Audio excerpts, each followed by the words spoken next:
চলো, মিষ্টি আলু মার পছন্দ, তাই নিয়ে এসেছে। এই যে সেদ্ধ দিয়েছি, এখন মাকে দিচ্ছি খেতে। এর মধ্যে একটু গোলমরিচ, চাট মশলা আর বিট নুন দিয়ে দিয়েছি।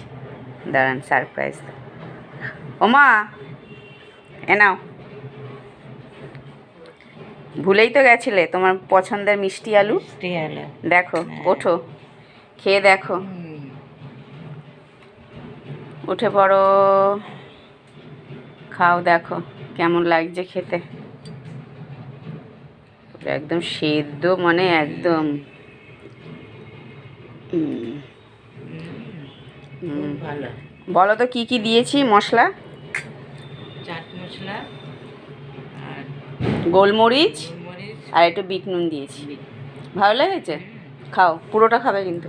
এখন আর তোমাকে চা খেতে হবে না, আমি একটু চা খেয়ে নিই। ওরা খাবে না, আমি খাবো পরে, এখন না। চলো খাও তুমি।